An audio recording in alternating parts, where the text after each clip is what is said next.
सैयदना इब्न अब्बास रज़ी अल्लाह अन्हुमा से रिवायत है कि रसूल अल्लाह सल्लल्लाहु अलैहि वसल्लम ने फरमाया, मुझे जहन्नम की आग दिखाई गई और इसमें रहने वालों में अक्सरियत नाशुक्री करने वाली औरतें थीं। पूछा गया कि क्या ये अल्लाह के साथ कफर करते हैं या वो अल्लाह की नाशुक्री करती हैं? आप सल्लल्लाहु अलैहि वसल्लम ने फरमाया, वो अपने शौहरों की नाशुक्री करती हैं और इनके साथ किए गए एहसानात भूल जाती हैं, और अपने शौहरों में जो मामूली सी खामी या कोताही महसूस करती थीं इनकी शिकायत करती थीं। इन्होंने अपने शौहरों के हुकूक और फ़राइज़ को तस्लीम नहीं किया और बीवी की हैसियत से अपनी ज़िम्मेदारी को पूरा नहीं किया। वो अपने शौहरों की नाफरमान, बागी और बेइज्जत थीं। वो अपने गुनाहों पर अल्लाह और इसके अज़ाब से नहीं डरते थे।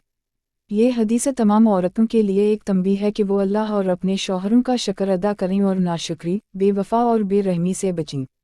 ये तमाम मर्दों के लिए एक याद दहानी भी है कि वो अपनी बीवियों के साथ अच्छा और सफ़ी बनें और इनके साथ इज़्ज़त और वक़ार से पेश आएं।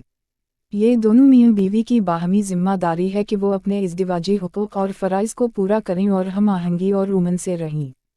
तमाम मुसलमानों के लिए ये भी दावत है कि अल्लाह ताला की बख्शिश और रहमत तलब करें और नेक अमाल करके जहन्नम की आग से बचें और बुरे कामों से इज्तिनाब करें।